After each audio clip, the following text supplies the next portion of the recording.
என் பெயர் செல்வி. நான் ஒரு கிராமத்தில் வசதியாக வாழ்ந்து வருகிறேன். கணவர் இறந்துவிட்டார். பிள்ளைகள் கிடையாது. தனியாகவே வாழ்ந்து வருகிறேன். எனக்கு ஒரு தோட்டம் உள்ளது. அங்கு மணி என்பவர் வேலை செய்து வருகிறார். நல்ல மனிதர், நேர்மையானவர். நான் அவருக்கு எவ்வளவோ பண உதவிகள் செய்திருக்கிறேன்.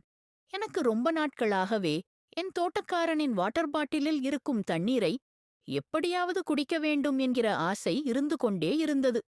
அன்று கடுமையான மழை பெய்தது. நான் தோட்டத்திற்குள் சென்றேன். உள்ளே ஒரு சிறிய ஓட்டு வீடு. அங்கேதான் தோட்டக்காரன் தங்கியிருக்கிறான். நான் திடீரென தோட்டக்காரன் வீட்டு கதவை தட்டும்போது அவன் வியப்படைந்தான். "என்னம்மா இவ்வளவு தூரம் வந்திருக்கீங்க? சொல்லி அனுப்பியிருந்தா நானே வந்து இருப்பேனே" என சொன்னான். "அதெல்லாம் ஒன்றும் இல்லை. கனமழை பெய்கிறது. நீ என்ன செய்கிறாய்? சாப்பிட்டாயா இல்லையா பார்க்கத்தான் வந்தேன்" சொல்லிக்கொண்டு வீட்டுக்குள் நுழைந்தேன். அவன் டீ போட்டுக் கொண்டு வந்து தந்தான். இருவரும் பேசிக் கொண்டிருந்தோம். நான் அவன் வைத்திருந்த தண்ணீர் பாட்டிலேயே பார்த்துக் கொண்டிருந்தேன். அது நீளமாகவும் பார்ப்பதற்கு அழகாகவும் தெரிந்தது.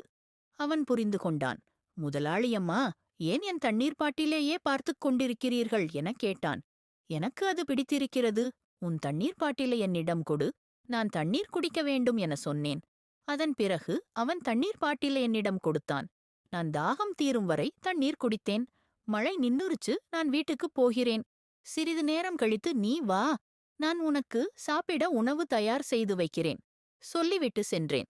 1 மணி நேரம் கழித்து அவன் என் வீட்டிற்கு வந்தான். அவனுக்கு சாப்பிட மாம்பழங்களும் உளுந்த வடையும் கொடுத்தேன். விரும்பி சாப்பிட்டான்.